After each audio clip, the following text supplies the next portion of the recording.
Puis dans la naïveté dans laquelle on se trouvait à l'époque, on s'est dit bon bah cool, on va marcher en pleine jungle. Donc on a fait cette expédition malgré nous. J'ai vécu cette mort imminente qui est quelque chose de magnifique, dans le sens que ça permet vraiment de comprendre que la mort c'est juste un changement d'état.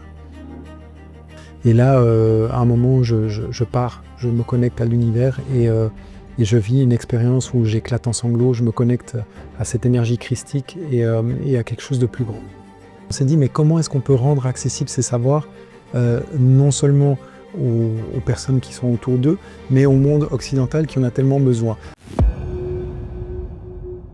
Il est expert en médecine naturelle et en plantes sacrées. Il a créé un laboratoire en Colombie pour transformer les plantes sacrées.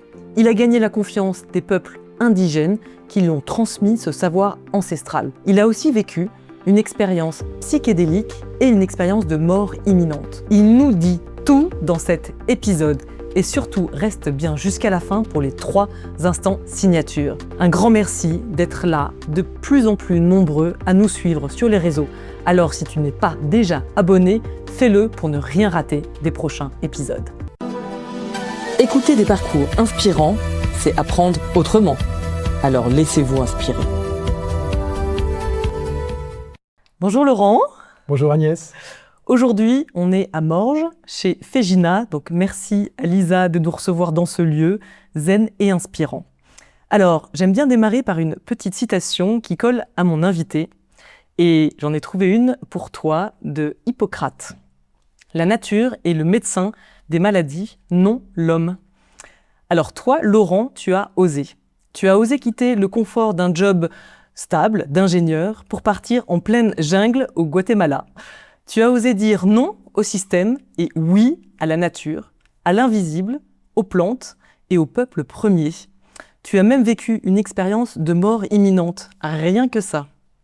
On pourrait te présenter comme thérapeute, expert en médecine intégrative, alchimiste des temps modernes ou récolteur de fleurs sacrées. Mais en vrai, tu es un chercheur de vérité, de sens, de lien.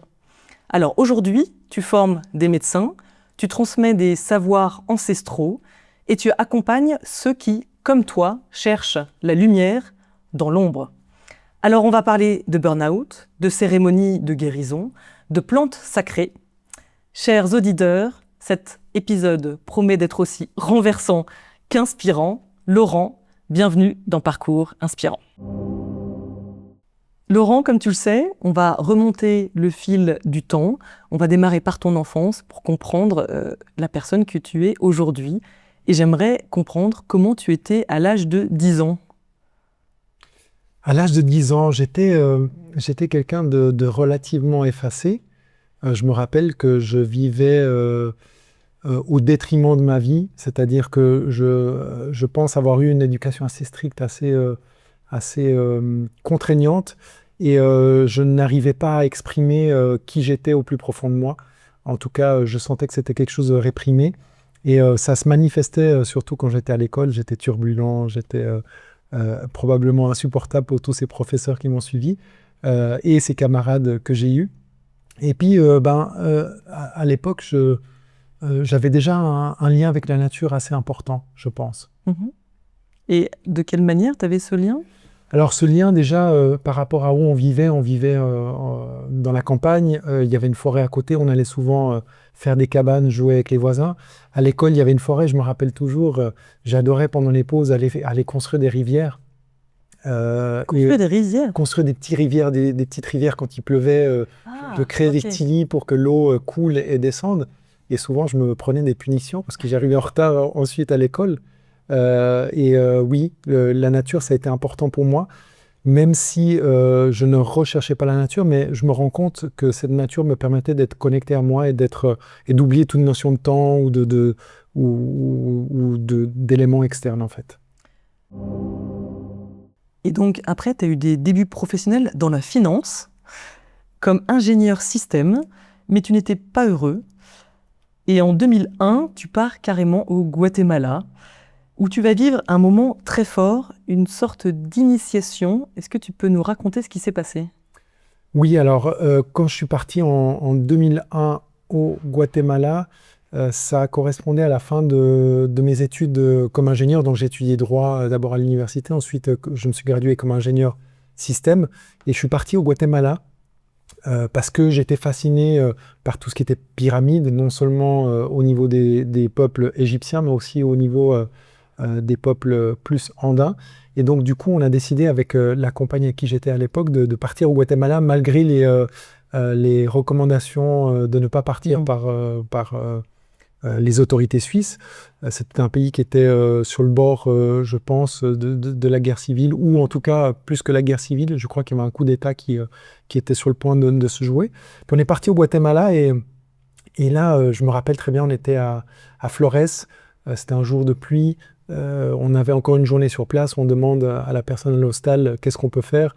Il nous met en lien avec une personne qui vient nous chercher d'abord en moto, je crois, une petite moto qui nous apporte au bord du fleuve. On nous monte dans une pirogue, on fait peut-être 1 heure et demie de fleuve à travers la jungle, et puis le type, il nous dépose au bord du fleuve et il nous donne une boîte de conserve avec des pives qu'il a allumées. Il nous dit, ben, vous passez ça devant vous, vous n'aurez pas de moustiques, marchez, amusez-vous bien. Puis dans la naïveté dans laquelle on se trouvait à l'époque, on s'est dit, bon, bah cool, on va marcher en pleine jungle. Donc on a fait cette expédition malgré nous. On entendait les singes au loin, on entendait des bruits, on découvrait cette jungle pour la première fois, en tout cas pour moi. Et puis bah voilà, arrivé face à une paroi rocheuse, on voit une échelle en bois. Et un peu comme cet enfant qui lit des livres d'aventure, je me suis retrouvé dans une aventure où je me suis dit, waouh, il y a une échelle, est-ce qu'on la monte, est-ce qu'on grimpe, est-ce qu'on grimpe pas? On décide de grimper. Et quand on est arrivé au sommet de cette échelle, on tombe sur une cérémonie ancestrale au loin. Je me rappelle encore très bien aujourd'hui, il y avait des habits colorés, il y avait des rituels, il y avait quelque chose de magique. Et je me rappelle, je sors mon appareil photo pour prendre une photo. Et là, au loin, on était peut-être à, je sais pas, 200 mètres, quelque chose du genre. Le regard, une personne a perçu que j'allais prendre en photo, aller les prendre en photo. Il y a un regard qui m'a traversé, transpercé, jusque mon appareil photo, je l'ai posé et on est resté là bouche bée pendant un moment à observer tout ça. Donc ça a été, maintenant avec le recul, je pense, une sorte d'introduction à ces savoirs ancestraux de manière très subtile et très douce. D'accord, donc il y avait une musique, une sorte de musique de fond, il y avait un feu, j'imagine, et ils étaient en train de faire une cérémonie. Voilà. Et vous avez assisté à tout ça? On a assisté à tout ça de loin, sans vraiment comprendre. C'était la première fois que j'observais tout ça dans mon univers. J'avais jamais regardé de vidéo. Effectivement, c'était anachronique, c'était hors du temps. C'était un moment magique. En tout cas, maintenant, en me reconnectant à ce moment, je vois toute la magie que j'ai perçue à l'époque, qui m'a permis probablement de me nourrir et de commencer à imprégner mes cellules d'une nouvelle réalité. Et 2 ans après, en 2003, tu vis un burn-out assez sévère, avec des insomnies et voilà, un chapitre un peu compliqué. Et tu es allé voir un thérapeute qui t'a prescrit quelque chose d'un peu particulier. Est-ce que tu peux nous raconter ? Oui, alors c'est un moment relativement particulier de ma vie.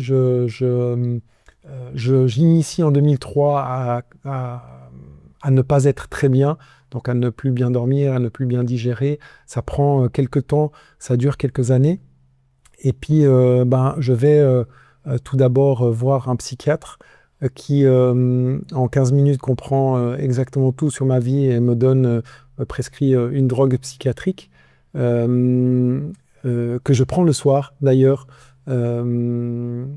avant d'aller me dormir. Alors, toujours aujourd'hui ? Non, à l'époque. Je prends ça le soir avant d'aller m'endormir et je vois les effets instantanés et je me dis « Ouh là là, c'est violent ». Le lendemain matin, je me réveille, je vais devant la glace et je me promets que le chemin que je choisirai ne sera pas celui-là.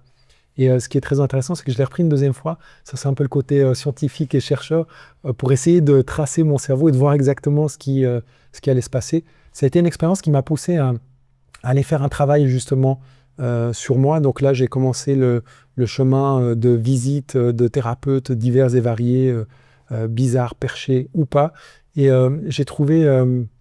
j'ai pas trouvé de réponse à mes problèmes. Par contre, j'ai retrouvé cet espoir face à la vie, face aux problématiques que j'étais en train de vivre. Et j'ai trouvé ça très intéressant, en tout cas dans ce parcours-là. Et pourquoi tu te dis non, ok, c'est pas ce médicament qu'il me faut, J'étais pas du tout réveillé à l'époque, j'étais pas du tout connecté à mon corps. Je pensais que j'étais heureux, je gagnais bien ma vie et tout. Mais en fait, ça n'était pas le cas. Et je ne sais pas pourquoi je me suis dit non, c'est pas mon chemin. Je ne sais pas quelle force j'ai eue ou quels sont les éléments qui m'ont poussé à aller vers un autre chemin. Bah, probablement parce que c'était mon chemin de découvrir et d'expérimenter. Et donc, du coup, quand on est confronté, je pense, à des éléments difficiles et à des difficultés, on a des ressources inconnues qui viennent ou qui sont activées soit par des guides, soit par d'autres choses qui font que on a la force d'explorer peut-être des chemins qui sont pas forcément les standards qu'on peut trouver. Et en 2006, tu vas faire une formation et tu découvres la médecine quantique. J'avoue, je ne sais pas trop ce que c'est. Est-ce que tu peux nous dire ce que ça veut dire? Alors, je fais un petit aparté pour saluer le grand docteur-professeur que j'ai eu, qui s'appelle Richard Bartlett et qui est décédé hier. Ah non. Et ça a été, Ok. pour moi, ça a été quelques larmes hier, parce que je me suis rappelé de ce moment de détresse dans lequel je me trouvais. Et c'est comme si j'avais vu la lumière quand je suis rentré dans ce séminaire. Donc, je suis parti en Allemagne. J'ai reçu un livre d'une amie avec qui je travaillais dans l'industrie du billet de banque, qui m'a offert un livre de médecine quantique. J'ai lu ce livre, j'ai rien compris.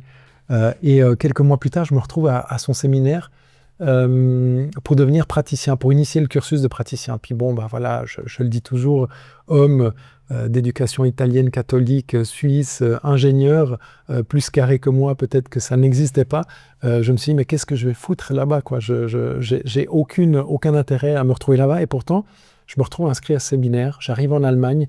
C'est, sauf erreur, 5 ou 6 jours d'affilée, de 9h du matin à 9h du soir, donc assez intense, avec des naturopathes, des thérapeutes, très peu de profils de mon style. D'ailleurs, quand on échange avec les gens, mais qu'est-ce que tu fais? Je suis naturopathe. Et toi? Moi, je code des programmes. Bon, c'est pas trop la même chose. Et ce qui est intéressant, c'est que au sortir de ce séminaire, j'ai senti pour la première fois que j'avais un cœur énergétique, un cœur vibratoire. Et pour moi, ça a été comme une épiphanie, une révélation. Et je me rappelle, j'étais dans cette voiture en train de rentrer. Je me suis dit, je vais être thérapeute. Donc c'est à ce moment-là que j'ai acté en moi et que j'ai pris cette décision d'aller vers un chemin que je ne connaissais pas du tout. Mais donc, médecine quantique, ça veut dire quoi? Alors, c'est une médecine qui est basée sur les préceptes de la physique quantique, donc Oui. qui est totalement différente d'une médecine plus traditionnelle et plus allopathique.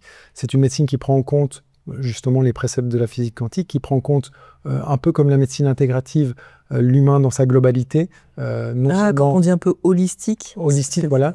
Non seulement au niveau physique, mais aussi au niveau émotionnel, mental et spirituel, avec tout son environnement. Et l'objectif de cette médecine, c'est d'aller à la source et à l'origine de la problématique, plutôt que de résoudre la problématique en soi. Donc c'était une approche qui était vraiment très différente de ce qu'on pouvait trouver, et c'est une approche qui demande à désapprendre beaucoup par rapport à ce qu'on a appris, en fait, et qui a comme objectif d'activer certains centres de réception qu'on a au niveau de notre corps, qu'on n'utilise pas forcément. On a des centres contrôlants, comme l'hémisphère contrôlant, qui limitent un certain nombre d'informations. Et si on est capable de désactiver certains centres et de se connecter à d'autres centres, on est capable d'avoir accès à plus d'informations, l'information qui est autour de nous. Ok, d'accord, très bien. Et finalement, peu de temps après, tu repars dans un cycle compliqué. Je masque mon mal-être, c'est ce que tu m'avais indiqué. Et donc, bien qu'il y ait des choses qui se soient allumées, il y a une routine qui repart, des soucis de sommeil. Et donc là, tu as pris une grande décision de devenir kinésiologue. Est-ce que tu peux nous dire ce qui s'est passé? Est-ce qu'il y a eu un déclic? Oui, alors quand j'ai commencé à étudier la médecine quantique, c'était un cursus qui était assez long. J'ai décidé donc j'avais vu plusieurs thérapeutes, j'avais connu la kinésiologie, je trouvais ça assez intéressant. Et j'ai décidé d'étudier la kinésiologie pour avoir une discipline qui soit reconnue par les autorités suisses, en tout cas en termes de reconnaissance pour les assurances maladie et tout. Donc j'ai commencé le cursus de kinésiologie sans savoir ce que c'était. Si on m'avait dit qu'on allait travailler autant sur ça, peut-être que je ne l'aurais pas fait. Et en une phrase, ça veut dire quoi, kinésiologie? La kinésiologie, c'est un mélange de, on va dire, c'est entre la chiropraxie et la médecine chinoise. Donc c'est un mélange des deux disciplines, pour faire simple, où on prend en compte 3 composantes de l'être humain, la partie chimique, la partie émotionnelle et la partie physique, émotionnelle mentale. Et l'objectif, c'est de rééquilibrer le corps selon ces 3 composantes, en prenant la personne sur sa globalité, sur sa totalité. Donc on a de la médecine chinoise, on a des points d'acupressure, on a des méridiens, on a des émotions qui sont en lien avec les zones du corps. On a plusieurs disciplines et donc c'est une approche qui est assez intéressante parce qu'on utilise le corps de l'autre personne comme biofeedback pour obtenir des réponses. Donc de la même manière que la pratique de médecine quantique que j'ai apprise et qui est basée sur le cœur, on part toujours de la personne qu'on est en face pour aller dans son sens. En 2013, tu vas faire un voyage au tambour dans une forêt avec une amie chiropracteur. Et il y a eu une expérience psychédélique qui est arrivée. Il s'est passé quoi? Alors c'était une amie, c'est encore une amie qui s'appelle Muriel, qui est une grande chiropracteur issue de la famille Palmer. Et donc à l'époque, elle vit à Côme. J'allais souvent la visiter avec un autre ami chiropracteur qui partageait le cabinet avec moi. Et un jour, elle me dit, je vais descendre au sud de la France, voir un ami qui s'appelle Jacques, qui est chiro aussi. Il a des tambours, il a une yourte. Ça te dit de venir faire une expérience un peu différente. Je me suis dit, bah ouais, pourquoi pas. Allons-y, on descend dans cette forêt, la forêt de Marie-Madeleine. Et on rencontre Jacques qui était quelqu'un d'assez brut, mais brut dans le bon sens du terme, hein, quelqu'un d'authentique, de simple, de clair et précis. Et il nous propose d'aller faire un voyage au tambour dans sa yourte. Je dis oui, pourquoi pas. Ok, donc il nous bande les yeux, il nous couche par terre et il nous dit bah, tu vas respirer et tu vas suivre le rythme du tambour. Et donc je ne connaissais pas tout ce qui était holotropique, rebirth, etc., etc., cette technique de respiration. On part en respiration et là, à un moment, je pars, je me connecte à l'univers et je vis une expérience où j'éclate en sanglots, je me connecte à cette énergie christique et à quelque chose de plus grand. Donc là, j'ai une expérience qui est vraiment très forte et qui, j'aurais envie de dire, qui a apporté un changement important dans ma vie, mais en fait, toutes ces années, depuis 2003, ont apporté des changements perpétuels ou constants dans cette évolution. D'accord, mais tu n'avais pas pris de substance particulière, c'est le fait d'être embarqué dans cet univers avec ce son, et j'imagine des paroles peut-être qui ont guidé aussi cette forme de libération. J'utilise des mots, j'avoue, je suis pas très très certaine. Je te vois faire oui de la tête, donc je me dis que ok, je suis pas trop faux. Et c'est ça où tu t'es laissé partir en fait. Tu t'es laissé partir dans cette atmosphère et tu as senti un changement profond et libérateur. Oui, parce que j'ai pris conscience de certaines choses et effectivement, je me suis laissé aller, j'étais en confiance. Muriel, c'est une femme en qui j'ai entièrement confiance. Et Jacques, qui était avec un ami, était de pleine confiance, même si je venais de le découvrir. On a fait ensuite d'autres cérémonies, les 2 jours qui ont suivi, où on allait chercher ces animaux totems. Mais c'était les leçons et les compréhensions que j'ai pu faire en partant dans cet univers, en ayant une sorte de dissolution de l'ego, mais pas complète, mais relativement forte et intéressante, de prendre conscience que il y a quelque chose de plus grand, il y a quelque chose au-delà, il y a des messages, il y a peut-être des choses qu'on fait dans la vie ou des choses que l'on voit comme des problématiques qui ne sont pas si importantes que ça. Donc c'était très formateur. Et en 2014, tu pars en Colombie, là où tu vas rencontrer une femme, ta femme, et tu as même créé un laboratoire là-bas, donc vraiment, histoire de fou. Est-ce que tu peux nous dire comment t'en es arrivé à créer carrément un laboratoire? Je crois qu'avec une rencontre avec les peuples indigènes aussi. Comment ça s'est fait? C'est incroyable. Ce qui est intéressant avec toutes ces expériences, c'est que si on me les avait vendues avant de les faire, je ne les aurais jamais faites. Mais pour rien au monde, je changerais ces expériences qui ont été tellement enrichissantes et formatrices. Et effectivement, donc en 2014, je pars en Colombie, début de l'année, avec un ami argentin que j'avais connu en Suisse, qui est reparti en Argentine, qui me propose de partir en vacances. Je lui dis, bah, écoute, on va en Colombie. J'ai connu ce pays en 2007. C'est un pays merveilleux. Les gens sont super sympas. En plus, j'ai un ami là-bas qui va nous recevoir. Et puis, on a des amis en commun qui seront là-bas pour célébrer l'anniversaire donc un couple d'amis. La femme est colombienne, l'homme est espagnol, il vit en Suisse. Et donc, elle me dit, OK, on part en Colombie, 3 semaines, on fait des vacances là-bas. Et chose très intéressante, c'est que le dernier jour des vacances, le samedi soir, on a l'anniversaire de cet ami. Et mon ami me dit, ce soir, tu vas rencontrer quelqu'un. Je me dis, mais on n'est pas venu ici pour rencontrer quelqu'un. Et s'il y a bien un soir où je vais rencontrer personne, ça sera ce soir. On va à l'anniversaire de nos amis. Donc voilà, on va dans un lieu qui est spectaculaire. C'est un restaurant où il y a probablement 1000-2000 places, où on danse entre les tables, où la décoration, c'est énorme, la décoration est extraordinaire, vraiment un lieu à recommander. Et je me rappelle, en fait, cette femme a été invitée par l'ami chez qui on dormait. Et quand j'avais rentré, je sens exactement la même chose que j'avais ressenti au niveau du cœur lors de la fin du séminaire en Allemagne en 2006, sauf erreur. Et donc, il se passe rien, je la connais pas, on n'a pas discuté, je ressens ça, je me dis waouh, oh là là. Et là, la partie relationnelle, rationnelle me fait dire que bah, si ça fonctionne une fois, ça fonctionnera une deuxième fois. Et donc on connecte, on discute, on passe une bonne soirée, on danse beaucoup. Je m'étais entraîné à danser un peu de la salsa avant de partir en Colombie. Heureusement, je parlais bien espagnol. Et donc, à la fin de la soirée, on s'embrasse, un petit bisou, rien de plus. Elle rentre chez elle. Je la revois le lendemain. Et chose très intéressante, c'est que le lendemain, j'ai une médecin amie de mon ami qui vient à la maison. Donc, nous, on est rentré à 5 h du matin, je crois, assez tard. Elle vient à 9 h du matin pour 2 raisons. La première, c'est qu'elle m'apporte des fourmis. En Colombie, on mange des fourmis qui sont grandes. Et puis, je dis non, je vais peut-être pas manger de fourmis ce matin. Ça, c'est pour le petit-déj? Oui, pour le petit-déj, elle voulait que j'essaye avant que je parte. Et puis elle me dit, je suis médecin, j'ai entendu ton travail, ce que tu as fait en médecine quantique, ça m'intéresse d'en savoir plus. Viens à mon cabinet aujourd'hui, comme ça tu fais une introduction, une formation à mon équipe. Je dis non, je peux pas, je dois voir cette femme, c'est pas possible. Elle m'a dit, viens, et puis après je te libère, on fait ça vite.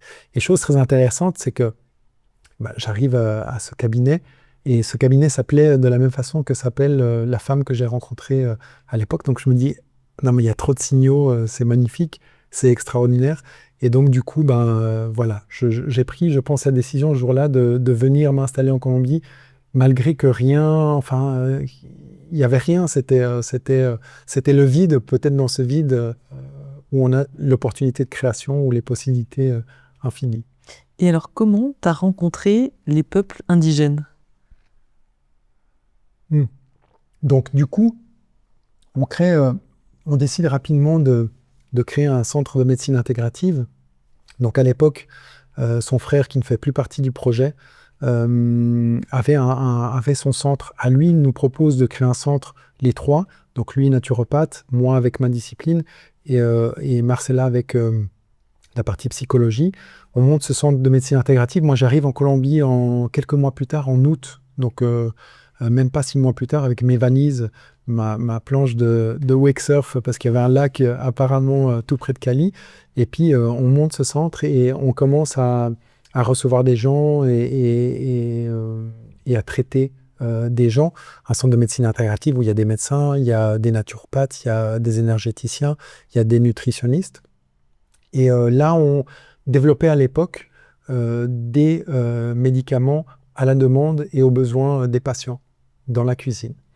Et je rencontre rapidement en fait un membre d'une communauté auquel on me présente, puis une deuxième communauté, puis une troisième, et au fur et à mesure, au fil du temps, plus on rencontre des communautés, plus on devient connu, plus ces communautés ont confiance et acceptent de s'ouvrir et de nous rencontrer.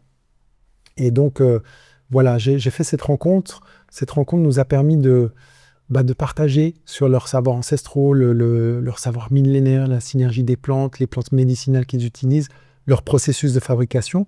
Ces savoirs qui perdurent, et si ça perdure, c'est que ça fonctionne.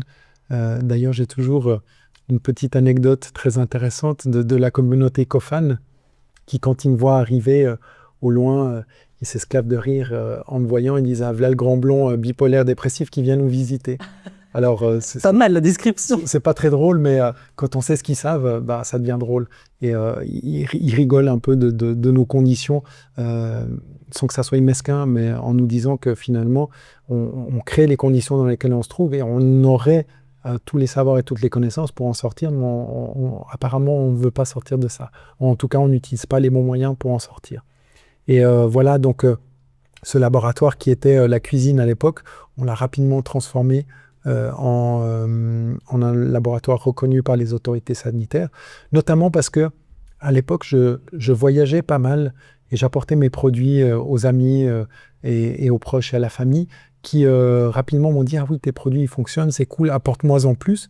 Donc on s'est dit « Bon, s'il faut en apporter plus, on va créer un vrai labo, on va se faire reconnaître par les autorités sanitaires pour pouvoir légalement créer des produits et impacter le monde ».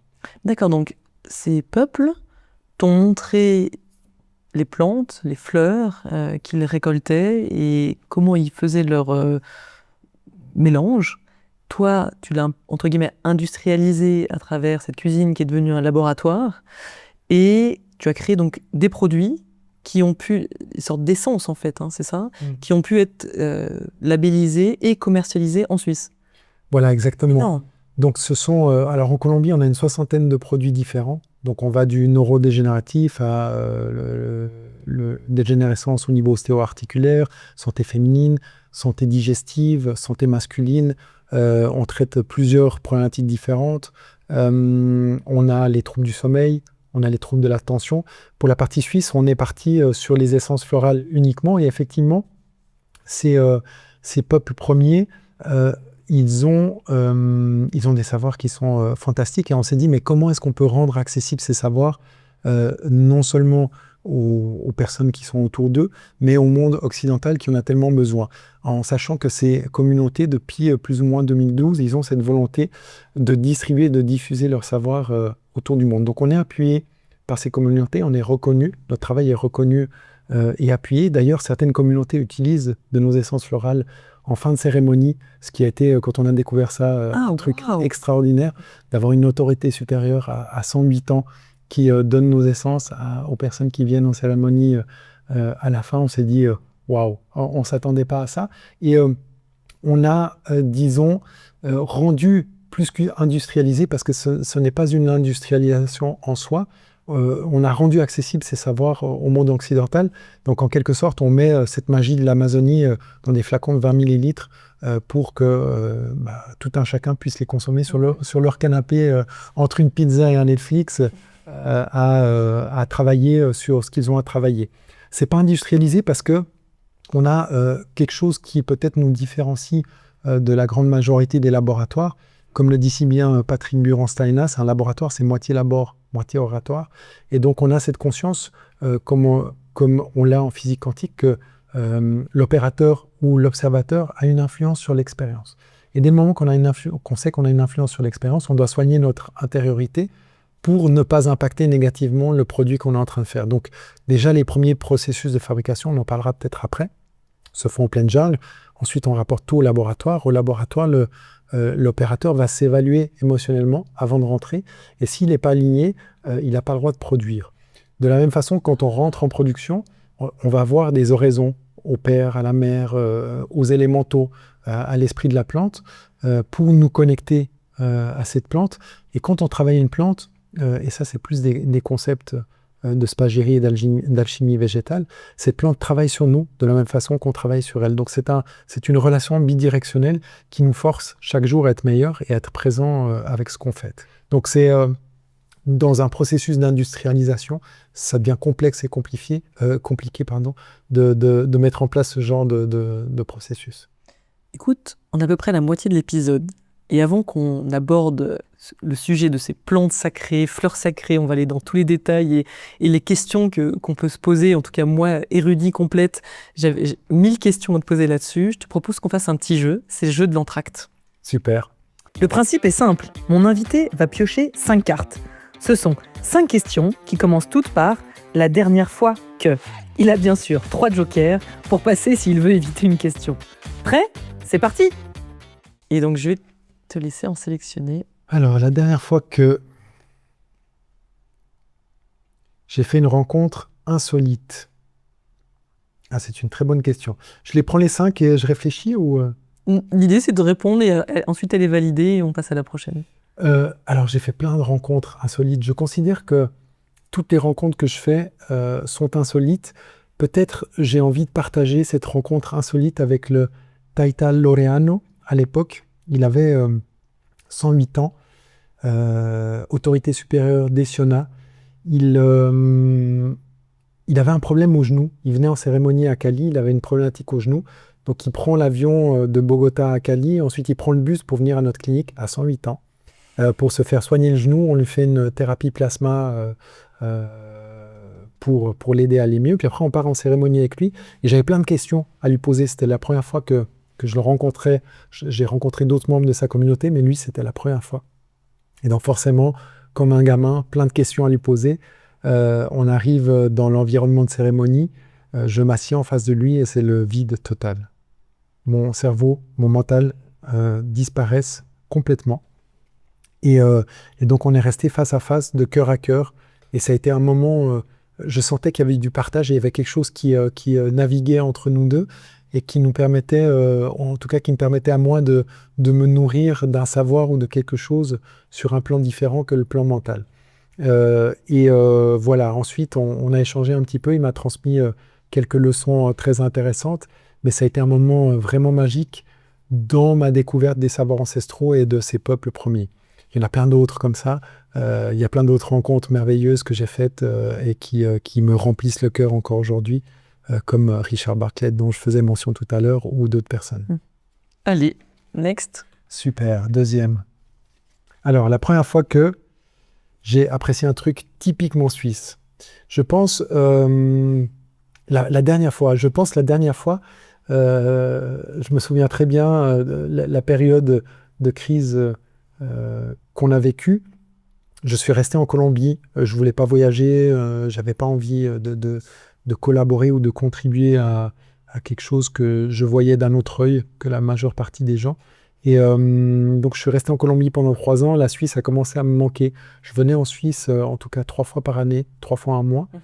Puis là 3 ans sans la Suisse, sans le fromage, sans les fondus, sans la neige, ça a été quelque chose de difficile. Donc quand je suis retourné en Suisse en 2022, j'ai dû attendre un moment parce qu'il y avait des récoltes qui devaient se faire, puis les plantes ne voulaient pas fleurir, et puis il fallait attendre. Je me suis rué sur le fromage, je suis allé manger une fondue, je suis allé skier. La neige n'est pas typiquement suisse, la neige n'est pas suisse, mais ce sont des choses qui m'ont manqué. Je suis allé me baigner au lac, c'était novembre. Je faisais des bains froids en Colombie, mais c'est triché parce qu'il fait 30 degrés pour que c'est facile. Et donc j'ai connu ces plaisirs suisses qui m'ont reconnecté à mes racines et à ma terre. Allez. Même si la terre n'est qu'une. Troisième, la dernière fois que je me suis dit quoi encore? Alors là, c'est une très bonne question. Je ne sais pas. Je passe pour le moment. Allez.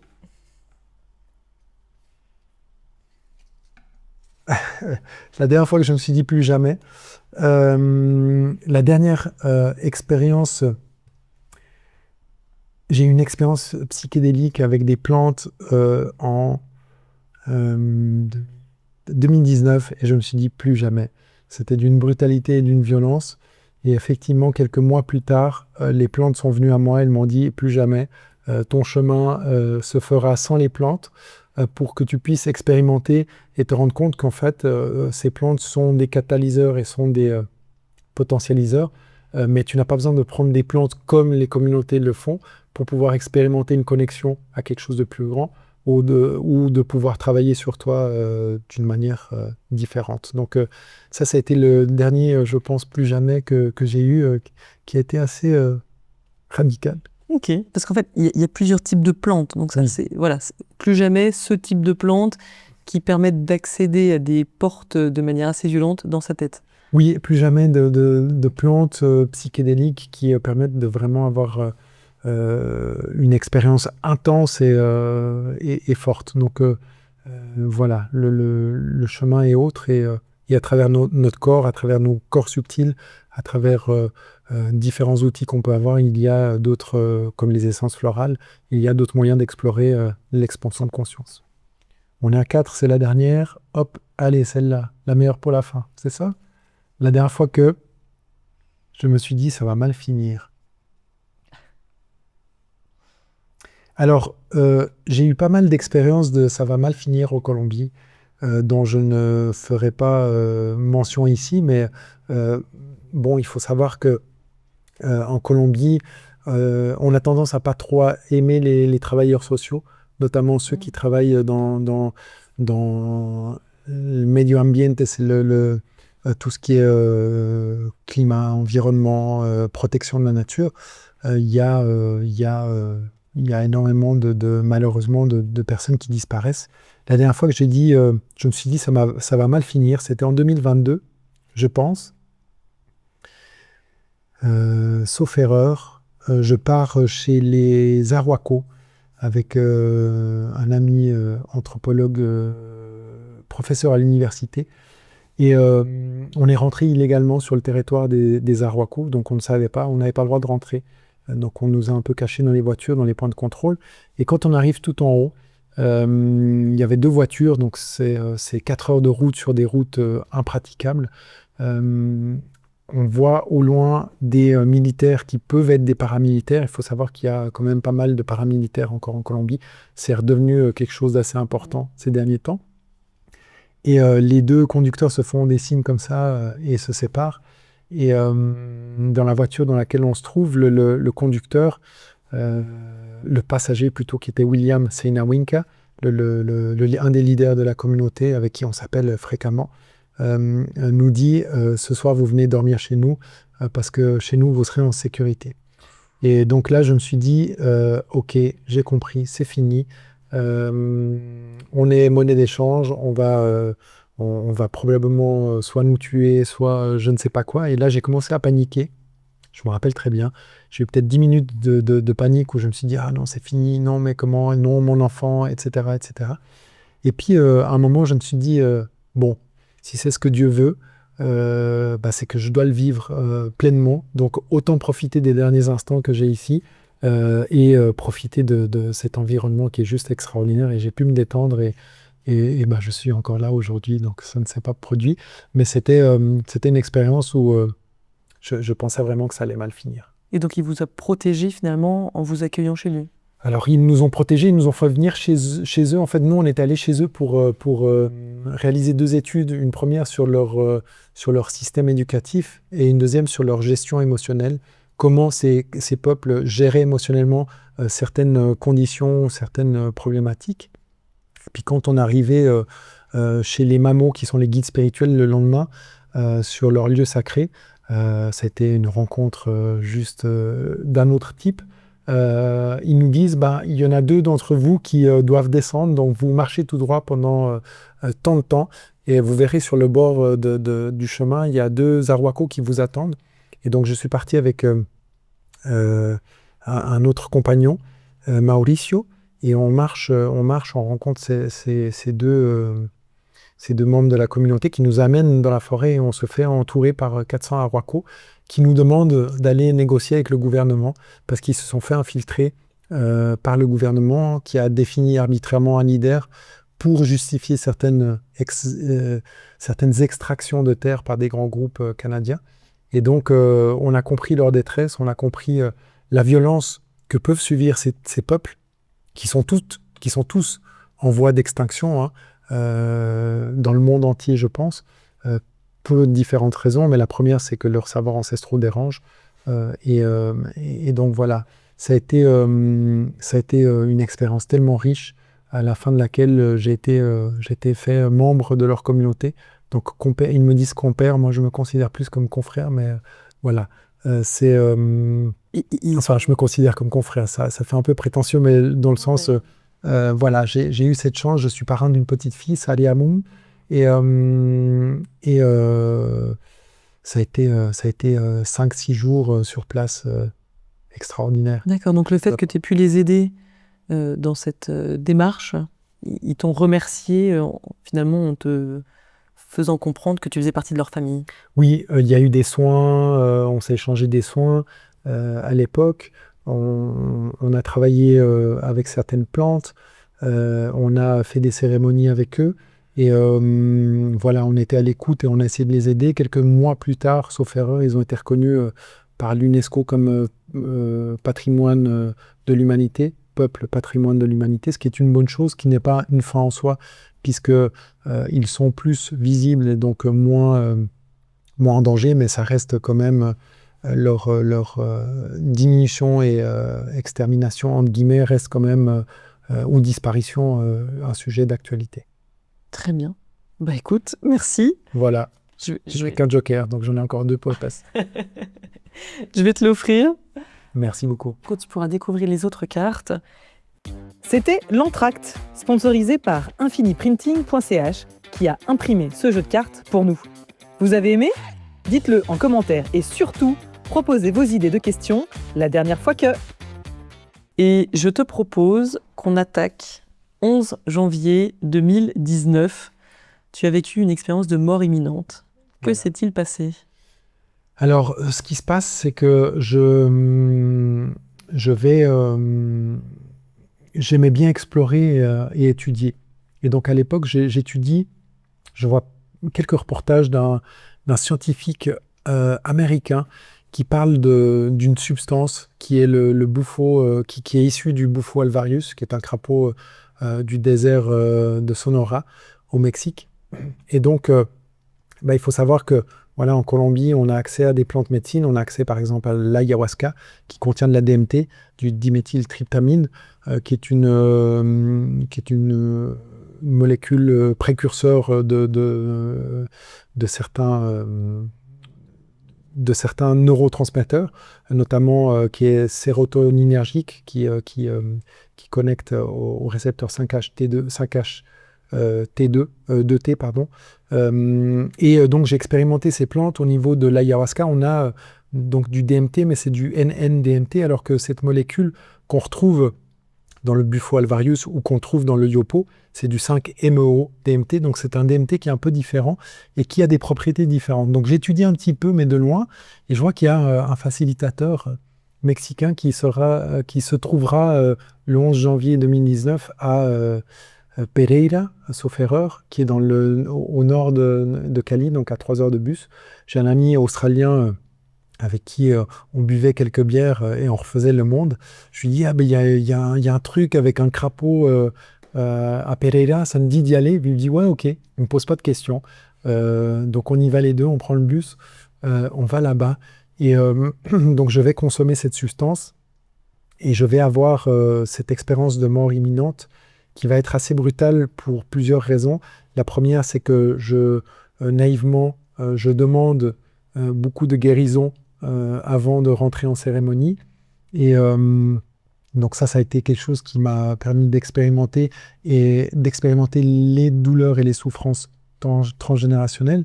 Et la deuxième, parce que je suis resté scotché, entre guillemets, pendant 8 mois à cette expérience, c'est-à-dire que je suis reparti en boucle régulièrement.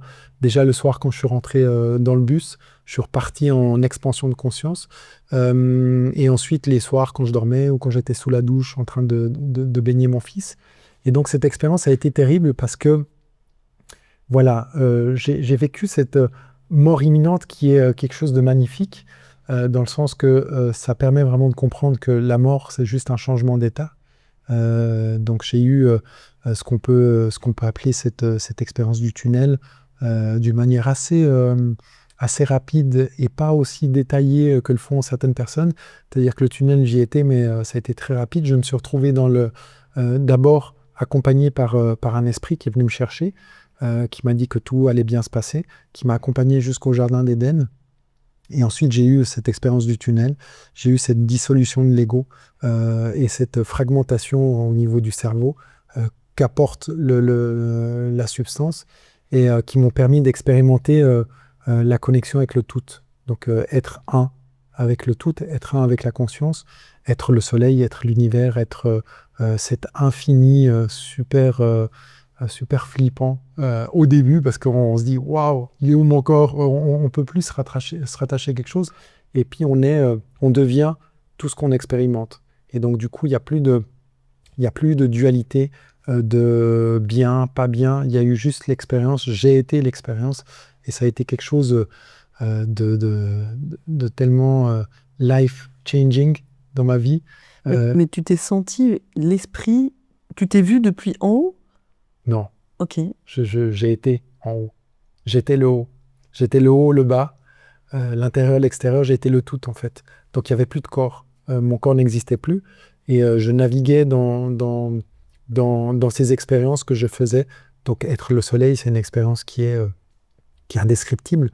À quel point c'est puissant de sentir cette force, de sentir qu'il y a un esprit derrière le soleil, qu'il y a cette capacité de donner de manière inconditionnelle, d'être l'univers, de recevoir et d'absorber toutes ces émotions et de pouvoir les naviguer, les comprendre et de comprendre leur puissance et leur impact sur l'univers. Et qu'est-ce que tu retiens de cette expérience? Je retiens de cette expérience que tout a une couleur, tout a un sens et tout a un impact, que ça soit au niveau local ou au niveau de l'univers. Et ça, je l'ai aussi appris d'une manière différente. Récemment, j'étais gradué en médecine andine, herboristerie et cosmovision, où ces peuples andins considèrent que les astres ont des liens avec l'homme. L'homme a des liens avec les astres de la même façon que les plantes. Et donc, il y a des liens bidirectionnels. Finalement, j'ai expérimenté ça à travers cette expérience, de voir que tout a un impact et tout est interrelié, tout est un d'une certaine manière, et que finalement, mes actions, mes gestes, mes prises de décision, mes jugements, la manière dont je parle à quelqu'un, la manière dont j'interagis, va avoir un impact non seulement sur cette personne, mais aussi de manière plus large sur le reste de l'univers. Et donc au bout de ces 8 mois où tu avais ce sentiment de naviguer, il s'est passé quoi? Tu as reconnecté avec ton corps? Comment ça s'est passé? Alors j'étais déjà reconnecté avec mon corps, mais de manière ponctuelle, je repartais en expansion de conscience. Donc j'avais de nouveau cette dissolution de l'ego, où finalement on perd la notion du corps, et puis ça peut être dangereux si on est en train de conduire ou s'il se passe quelque chose. Ce que j'ai remarqué en lisant pas mal de littérature, c'est qu'apparemment il y a certains neurones qui se recroquevillent et qui vont retenir certains neurotransmetteurs et qui au fur et à mesure les libèrent. Et au fur et à mesure de la libération, il y a ces expériences qui se passent. Ce qui a été intéressant dans ces 8 mois, c'est qu'à chaque fois que je faisais l'expérience, mon expérience que j'ai eue le 11 janvier devenait de plus en plus claire et de plus en plus limpide. Donc j'ai découvert des choses que je n'avais pas forcément découvert au début, qui étaient un peu violentes, qui m'ont permis de libérer ça et de faire le travail de libération. Écoute, très bien. Aujourd'hui, donc tu as ton entreprise, le Tatwa. Je dis bien? Tatwa, oui. Tatwa. Tu fais le lien entre les traditions ancestrales et les solutions modernes. Tu vends donc des produits issus de ton laboratoire, on en a parlé. Tu formes même des médecins, thérapeutes, et tu les accompagnes.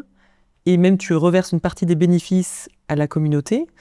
Donc c'est vraiment, comme tu disais tout à l'heure, un cercle vertueux hyper intéressant. Moi, je voudrais que tu nous expliques quelle est la plus grande difficulté à laquelle tu es confronté par rapport à ton univers et par rapport aux personnes qui viennent te voir. Par rapport à mon univers, peut-être la plus grande difficulté, qui n'en est pas forcément une, encore que, c'est de pouvoir avoir accès à ces communautés. Aujourd'hui, il y a certaines communautés qui me disent « tu ne peux plus venir parce que le chemin jusqu'à nous n'est pas sécurisé ». Il y a du narcotrafic, il y a des FARC, donc il y a de nouveau des enlèvements. Donc ça, c'est peut-être l'élément le plus complexe et le plus compliqué, parce que je vais cueillir les fleurs, accompagner ces communautés indigènes en pleine jungle avec eux. Une récolte, ça peut être entre 1 à 4 jours. Donc on rentre dans une forêt, il y a toute une partie cérémoniale où on va se diriger vers l'arbre maître. On salue l'arbre maître, on lui demande la permission de rentrer sur son territoire. On va se diriger vers la plante, ensuite on demande la permission à la plante. J'ai un appareil qui me permet d'extraire le champ de la plante pour dynamiser mes eaux de source afin d'organiser leurs molécules à recevoir correctement l'information de la plante. Donc il y a tout ça qui prend du temps et qui demande d'être sur place. Le côté complexe, c'est d'accéder à ces communautés quand c'est possible. Après, ce qui est intéressant, c'est de pouvoir diffuser ces savoirs, c'est de pouvoir former des thérapeutes, des praticiens, des médecins, des psychiatres à ces savoirs, à ces plantes, à ces produits, pour pouvoir accompagner les gens. Il faut savoir que les 9 essences florales qu'on a en Suisse, ce sont toutes des plantes maîtresses, donc des plantes enseignantes qui permettent de nous faire comprendre, de nous faire prendre conscience de nos comportements toxiques. De la même manière qu'un bon maître, elles vont nous mettre des obstacles sur notre chemin pour qu'on puisse les dépasser tout seul.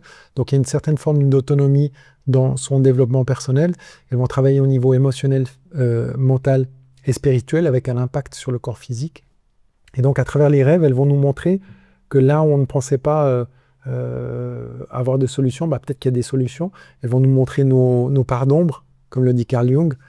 Tant qu'on ne conscientise pas nos parts d'ombre, ça va être difficile de mettre en place des changements. Donc, en conscientisant ces parts d'ombre, on rapporte de la lumière au niveau de la cellule.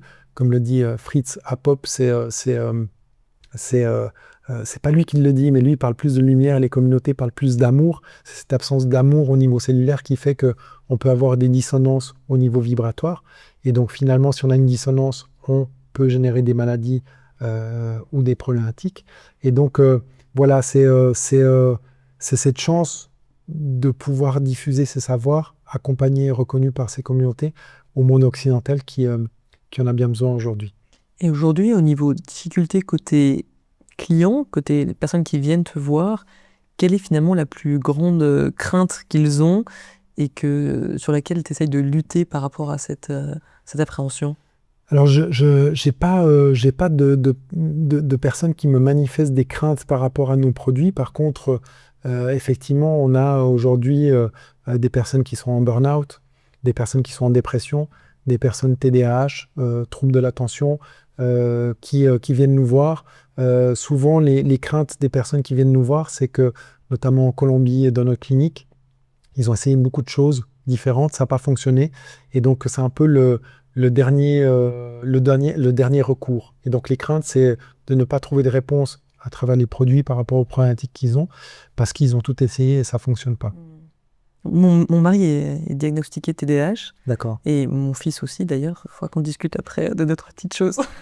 On a une plante juste là qui est très intéressante. Oui, parce que c'est cool. Tu as amené, donc, je voulais voir un petit peu à quoi ça ressemblait. Donc, ce sont des petits flacons avec des sortes de pchit en haut. Et ok. Oui, donc celle-ci, justement, les Arhuacos travaillent cette plante. Effectivement, Kuka, c'est ça, c'est marqué. Kuka. Effectivement, c'est pas forcément. J'ai pas forcément répondu à ta question tout à l'heure, mais les Arhuacos sont parqués dans une réserve naturelle. Je dis parqués parce que c'est vraiment ça. Réserve naturelle, ça fait cool, chouette, mais en fait c'est une prison, ni plus ni moins. On leur dit vous restez là. C'est leurs terres originelles, mais ils doivent les racheter pour pouvoir y avoir l'usufruit. Donc voilà. Nous, ce qu'on fait à travers les formations, la vente des produits, il y a une partie des ventes qui va pour cette communauté, pour qu'ils puissent racheter leurs terres. Donc, pour chaque personne qui utilise nos produits, vous contribuez à quelque chose de plus grand et vous permettez à ces communautés de perdurer dans leur savoir. Donc ici, on a une plante qui est utilisée par les Arhuacos qui travaille l'épuisement physique et mental. On la travaille aussi pour des problèmes d'addiction. Donc on la combine dans des protocoles. On va prochainement travailler avec une clinique. Je ne peux pas le dire aujourd'hui, c'est secret, mais pour définir des protocoles d'accompagnement en parallèle des soins que les personnes reçoivent. Donc la Kuka, c'est l'ancrage, l'enracinement, la sécurité, c'est le premier chakra aussi. Ça nous permet de travailler ces conditions-là. Il y a plusieurs plantes qui sont en études précliniques auprès de l'Institut de naturopathie et de sciences orthomoléculaires de Rome, avec le professeur Pam Finley, Donc voilà, pour cette plante. Et j'ai envie de te montrer celle-là, tu m'as parlé de TDAH, voilà. Ouais. La Capis, c'est une plante qui est fréquemment utilisée dans ce genre de conditions pour aider justement à avoir l'esprit plus clair, à être plus centré, plus focus par rapport aux tâches qu'on a à réaliser. Ok, très bien. Ouais. J'avais quelques questions que érudits comme moi, on se pose quand on parle de plantes sacrées. Et si ça te va, on va les faire un petit peu les enchaîner, ok ? Ça marche. Une plante sacrée, ça pousse forcément loin. C'est-à-dire qu'il faut vraiment aller les chercher loin comme en Colombie, ou est-ce qu'il y en a aussi en Suisse ? Il y en a aussi en Suisse. Il y a eu aussi des savoirs ancestraux en Suisse, et c'est peut-être pour ça que le Suisse que je suis a eu envie d'aller en Amérique latine. J'étais attiré en Amérique latine parce que quand je suis arrivé là-bas, tout était du déjà vu. C'était facile de naviguer dans une ville de 5 millions d'habitants, alors que je viens de Lausanne, il y en a 200 000, d'aller en voiture, de faire des choses. Tout était simple. Et voilà, ces savoirs ancestraux amazoniens, latins, d'Amérique latine, ils existent encore. Les communautés ancestrales existent encore, donc c'est plus facile de les récupérer que les savoirs ancestraux suisses ou celtes qu'on avait dans la région. On a fait la chasse aux sorcières. Quand je dis on, j'espère que je n'ai pas participé à ça, mais bon, on ne sait jamais. Donc il y a des plantes... Donc il y a des plantes sacrées en Suisse aussi. En Suisse, oui. Ok. Voilà. Est-ce que c'est légal de consommer des plantes sacrées ? C'est légal de consommer des plantes sacrées suivant la manière dont on les consomme. Toutes les essences florales qu'on a ici et qu'on propose en Suisse se trouvent en vente libre en pharmacie, donc tout à fait légal, recommandé et autorisé. Donc ce qui ne serait pas autorisé, c'est de les consommer d'une autre manière. Voilà, de la même manière que les frêles, voilà, par exemple, de la même manière que les frêles et les communautés indigènes. Voilà, il y a certaines plantes qui ne sont pas autorisées, mais celles-ci sont toutes autorisées. Okay. Et elles peuvent être consommées du nouveau-né à la personne en fin de vie. Donc c'est le propos vraiment de rendre accessible cette médecine à un maximum de personnes pour qu'on puisse expérimenter chacun cette reconnexion à la nature et à quelque chose de plus grand. Est-ce que consommer des plantes sacrées, ça fait forcément planer ? Non, je ne pense pas. Non, je ne pense pas, parce que, encore une fois, quand on consomme ces produits, on ne plane pas. L'objectif de consommer une plante sacrée n'est pas de planer, mais c'est de se reconnecter à soi et de faire un travail thérapeutique. Et c'est une très bonne question, parce qu'aujourd'hui, on a ces dérives que je vois encore aujourd'hui, et c'est pour ça qu'on a créé ces produits, où on a des sociétés européennes dont je ne ferai pas mention, je n'ai pas envie de leur faire de publicité, qui proposent des retraites où on va consommer 3-4 plantes différentes sur 3 jours. Quand les communautés voient ça, littéralement ils se mettent la main sur le front comme ça, ils disent vous avez rien compris, vous Européens. Et donc on prétend mieux savoir qu'eux. On est dans des dérives où les gens veulent des expériences fortes, mais connecter à une médecine sacrée, c'est pas avoir des expériences fortes. C'est créer un lien d'intimité avec une plante pour pouvoir guérir et dépasser. Est-ce que ça peut mal tourner, la consommation de plantes sacrées ? Oui, ça peut mal tourner, effectivement. C'est pas pour tout le monde. Comme le dit Jérémy Narby, ce n'est pas, on ne sait pas à quel point on est borderline jusqu'au moment où on y est confronté. Et effectivement, ça peut être des expériences intenses. Et il y a un élément dont il faut prendre conscience, c'est qu'il n'y a pas que la plante dans l'expérience, il y a aussi les personnes qui nous accompagnent. Donc on parle toujours dans les expériences psychédéliques de cet unsetting, et la personne qui nous accompagne est très importante. Et malheureusement, il y a certains chamans qui sont mal intentionnés, qui ne sont pas lumineux dans leur manière d'approcher la médecine, et qui peuvent prendre le pouvoir sur nous et nous faire des choses qui, malgré nous. C'est pour ça qu'on a voulu créer ces produits pour vraiment se débarrasser, entre guillemets, de l'intercesseur entre la plante et la personne qui les consomme. Et finalement, par biais culturel notamment, parce qu'on ne vit pas de la même façon qu'ils vivent, et aussi pour permettre à tout à chacun de se reconnecter à cette autonomie et à ce pouvoir intérieur. Et en parlant d'accompagnement, donc toi, aujourd'hui, tu accompagnes aussi tes clients dans cette consommation et la manière de le consommer. Est-ce que tu peux nous partager peut-être une anecdote d'un accompagnement qui t'a particulièrement marqué? Alors, j'ai plein d'exemples. Alors, je vais en prendre un concret. Oui, effectivement, on a des accompagnements sur différents programmes. On a un programme d'accompagnement personnalisé qui s'appelle Tatouage Transformation Process. C'est 20 semaines au début, on l'avait appelé machine à laver. C'est un gag que je fais toujours, mais qui va permettre de se reprogrammer au niveau cellulaire selon un processus bien défini. On a le programme praticien pour former les praticiens.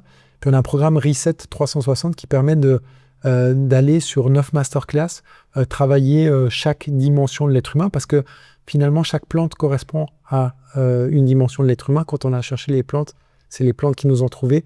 Rapidement, on a trouvé 9 plantes. 9, c'est l'accomplissement de l'homme. Puis on les a trouvées dans l'ordre de l'évolution de l'être humain.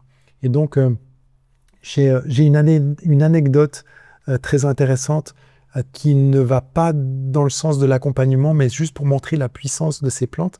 C'est une femme avec qui je suis encore en contact aujourd'hui, qui travaille notamment pour Raoul Barty, que j'ai rencontré, qui est venu à une de mes conférences à Paris, à l'Observatoire du Réel, qui est un guérisseur indien qui connaît très bien toutes ces plantes, avec qui on a un lien très fort aujourd'hui, et qui, lors d'une conférence justement à l'Observatoire du Réel, on était au dîner post-conférence, j'avais Machichara, mon essence florale, qui est une plante qu'on utilise pour tout ce qui est dépression postpartum, amour pour soi, confiance en soi, connexion à l'enfant, lien invisible avec ses enfants. Et donc cette femme, elle voit cette essence, elle me dit c'est quoi? Je lui explique, elle me dit je la veux. Puis je dis non, c'est pas possible, c'est la mienne. Elle me dit mais je te l'achète. Je dis non, je vends pas des produits qui sont déjà consommés, c'est la mienne. Elle me dit je la veux, je la veux, je la veux. Je dis bon bah tiens, je lui offre l'essence. Et donc chose très intéressante, elle ne se parlait plus avec sa fille qui devait avoir une trentaine d'années, depuis des années, et elle a consommé l'essence et le lien s'est refait de manière incroyable, et à tel point qu'elle a commencé à recommander mes produits un peu partout et à les distribuer. Wow. Donc c'est une expérience qui est relativement forte et marquante pour moi, et qui m'a permis de rencontrer cette femme qui a un cœur magnifique. Très bien. Écoute, on touche à la fin de l'interview. Ce que je te propose, c'est qu'on attaque les 3 instants signature qu'il y a dans toutes mes interviews.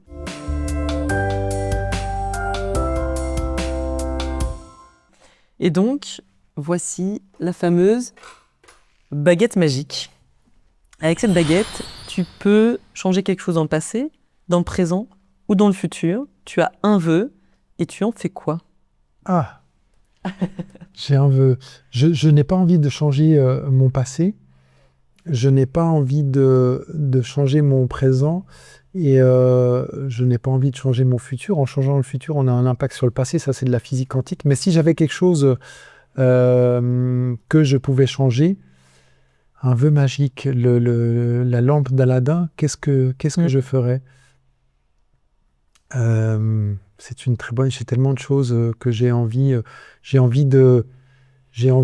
d'activer pour chacun la connexion à leur cœur et de se rappeler que nous sommes tous frères et sœurs. Très bien. On va attaquer le 2e instant. C'est l'instant tac au tac. Donc, j'ai une petite sonnette. Ok, c'est une dizaine de questions. Il faut répondre rapidement. C'est parti? C'est parti. Est-ce qu'il y a une citation que tu te répètes tous les jours? Aujourd'hui, ça va être une belle journée. Si tu devais décrire ton parcours en un mot, tu choisirais lequel? Exploration. Quelle est la chose la plus surprenante que les gens ne savent pas sur toi? Mon passé, peut-être. Maintenant, ils vont être au courant. Enfin, ils le connaissent. Quelle est ta plante préférée? La datura.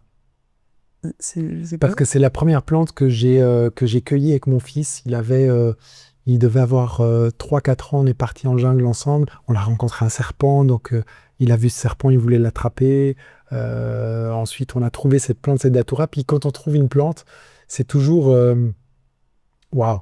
C'est un lien qui se crée.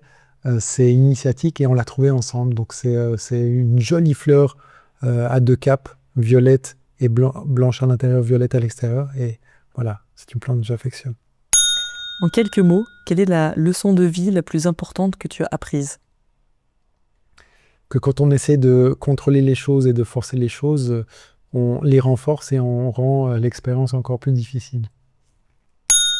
Quel est ton plus gros regret? Alors, j'adore la citation d'Einstein qui dit le hasard, c'est Dieu qui voyage incognito. Donc, je considère que chaque expérience qu'on vit, elle a un propos, elle a un sens. Et donc, le regret n'a pas vraiment de place dans ma vie. Quel est ton plus grand échec? Le plus grand échec, c'est peut-être, en tout cas, ça a été pendant longtemps, de choisir et de partir à l'université en droit. Pour moi, je l'ai regretté durant de nombreuses années parce que je voulais partir en psychologie. Maintenant, avec le temps, je comprends que ce grand échec m'a permis d'expérimenter la noirceur de l'âme, la noirceur de mon âme et de m'amener vers cette transformation qui m'a permis de réaliser ce que je réalise aujourd'hui. Quel conseil tu aurais aimé qu'on te donne quand tu étais petit? Peut-être de ce lien à la nature, cette importance de la nature, cette connexion à soi, ce qu'on devrait enseigner à tous les enfants, cette connexion au corps, à ses émotions, à ses ressentis, et à travers la nature notamment. On en a peu parlé, mais tu fais aussi beaucoup de conférences pour délivrer et transmettre tes messages. Quelle est la phrase que tu répètes le plus souvent? Bonjour. C'est pas une phrase. Alors, la phrase que je répète le plus souvent, je ne sais pas. Okay. Mais je suis toujours heureux de... J'aime bien, quand je fais des conférences, d'être assez freestyle, parce que j'aime bien me connecter au public, aux personnes qui seront là, puis essayer de créer un lien personnalisé et une expérience personnalisée. Donc, voilà. Tu te vois où dans un an? Dans un an, peut-être que c'est un peu tôt, mais on ne sait jamais. Je me vois, allez, on va dire que je me vois dans le centre de l'âme qu'on souhaite créer, qui est un centre pluridisciplinaire, où on aura un dojo avec des pratiques martiales sous un dôme.